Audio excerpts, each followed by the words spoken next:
Bài mình xuống xong spa cùng một channel foreign languages bà số đây một đoạn này bà sốc sờ bài tí sân khâm thao bông bông đoạn sốc sờ bài hay ngàyนี้យើងវិលមកជួបគ្នាម្ដងទៀតហើយចឹងសម្រាប់បងប្អូនទាំងអស់គ្នាដែលថ្មីបាទទើបតែចូលមកឬក៏ទើបតែបានមកទស្សនាវីដេអូនេះបាទ complete ចុច subscribe channel ខ្ញុំបាទផងក៏ដូចចុច like និង share ផងបាទហើយ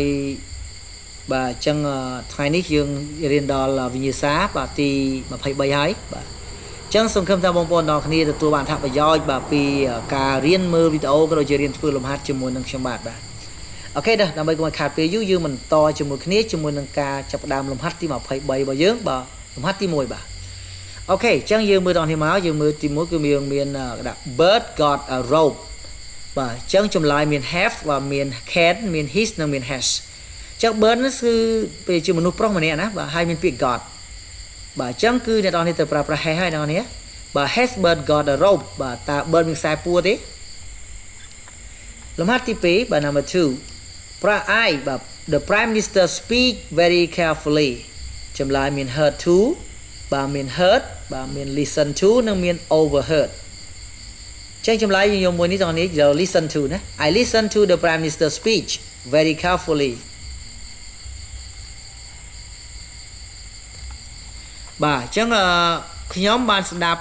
ប្រសាសន៍របស់នាយករដ្ឋមន្ត្រីដោយយកចិត្តទុកដាក់ Okay number 3 លេខ3បាទ what's your job តើអ្នកមុខរបរជាអ្វីចម្លើយមាន she's a មាន her jobs និងមាន hers a ជាចម្លើយគឺមួយនេះណាតោះនេះ she's a nurse គាត់គឺជាគិលានុបដ្ឋាយិកា number 4 Betty's little sister អូនស្រីតូចរបស់ Betty មាន some very nice dresses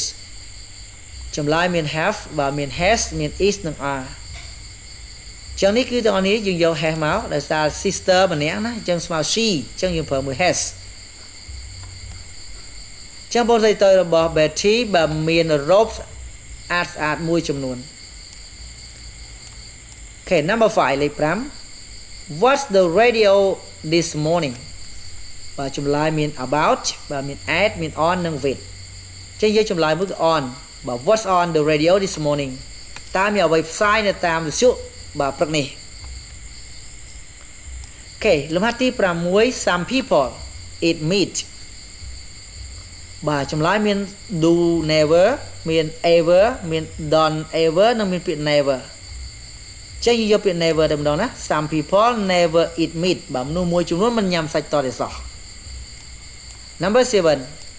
Is there any interesting in the paper ចម្លើយមាន news pieces of news និង piece of news បាទយើងចម្លើយមួយនេះតោះនេះគឺ news Is there any interesting news in the paper តើមានព័ត៌មានដែលគួរឲ្យចាប់អារម្មណ៍ខ្លះទេនៅក្នុងកាសែត Number 8A flat with someone is cheaper than living in your own ចម្លើយមាន divide បាទមាន dividing មាន sharing មាន cutting និងមាន parting ចម្លើយយក sharing a flat with someone ការជួលផ្ទះល្វែងនៅជាមួយនរណាម្នាក់ is cheaper than វាធូរថ្លៃជាង living in your own រស់នៅតាមអ្នកឯង Okay number 9 where been មាន is he did he his និង has he បាទនេះគឺមាន been ណាបងប្អូនអញ្ចឹងទៅប្រើប្រាស់ជាមួយយើងមិនអាចប្រើជាមួយ is he been ទេហើយកុំអាចឆ្លើយប្រើជាមួយ did he been ដែរហើយកុំនេះជាសំណួរមិនអាចប្រើ he ទេអញ្ចឹងយកមួយនេះចម្លើយ where has he been តើគាត់បានទៅណាលំហាត់ទី10 close the door បាត់ទ្វារទៅIt's cold in here ចម្លើយមាន nothing អត់អីបាទមាន up មាន to និងមាន on close the door បាត់ទ្វារទៅ It's cold in here អាកាសធាតុត្រជាក់នៅទីនេះចឹងយក nothing មកលំហាត់ទី11 Let's go to the new movie downtown តោះយើងទៅមើលភាពយន្តថ្មីនៅឯទីក្រុង Thank អរគុណ But I eat alreadyចម្លើយមាន have seen មាន were seeing មាន had seen និងមាន had see ចឹងចម្លើយជាមួយនេះណា but I have seen it already ប៉ុន្តែខ្ញុំបានមើលវារួចហើយខេលមកទី12ដល់នេះបាទ The police haven't yet found the car was in the accident ចឹងមាន which បាទមាន which it បាទមាន it which និងមាន it តោះនេះមើលណាគឺកន្លែងនេះគឺតា police បាទ police មិនទាន់បានរកឃើញឡានមិនឡានដែលបានស្ថិតនៅក្នុងបាទឧបទ្ទវហេតុណាបាទចឹងនេះកន្លែងនេះគឺយើងប្រើប្រាស់ relative pronoun មួយគឺ which បាទនេះយកមួយនេះណាតោះនេះ which was in the accident Okay, number 13 លេខ13 My sister son my sister won money in the lottery បាទមាន much មាន big មាន many និងមាន a lot of ចឹងវាយកស្រាប់តោះនេះណាយើងប្រើ a lot of មក My sister won a lot of money in the lottery បងប្អូនស្រីរបស់ខ្ញុំបានឈ្នះបានលុយច្រើននៅក្នុងការចាក់ឆ្នោត Okay, number 14 លេខ14I can wear the blue socks or the បាទខ្ញុំអាចពាក់ស្រោមជើងពណ៌ខៀវឬក៏ចម្លើយមានបាទមាន gray ones my gray ones or gray one ចឹង socks ស្រោមជើងណាតោះនេះយើងយកមួយនេះណា gray ones បាទ socks នេះ type S ចឹងអា one នេះទៅ type S ដែរចឹង I can wear the blue sock or the gray ones បាទខ្ញុំអាចពាក់ស្រោមជើងពណ៌ខៀវឬក៏ស្រោមជើងពណ៌ប្រផេះ Okay number 15 លេខ15 where last night ចឹង last night ដឹងអតីតកាលរបស់នេះចឹងយើងមើលមក did you go have you been are you gone និង where you been ចឹងចម្លើយយើងមើលនេះណាបាទ where did you go last night តើយប់មិញអ្នកបានទៅណាលំហាត់ទី16 exhibition are like huge marketplaces for the sale of goods and these are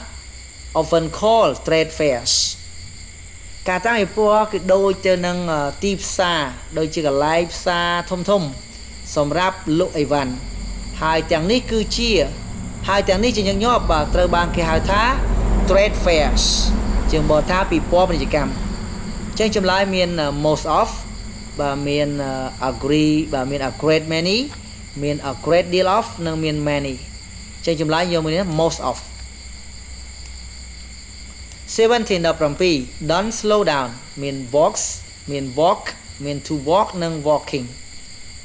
យើងមើលណាតោះនេះបាទ don't គឺគេស័ព្ទមួយហៅ auxiliary verb បុក not អញ្ចឹងនៅពីក្រោយវាត្រូវប្រើប្រាស់ជាមួយគេស័ព្ទដើម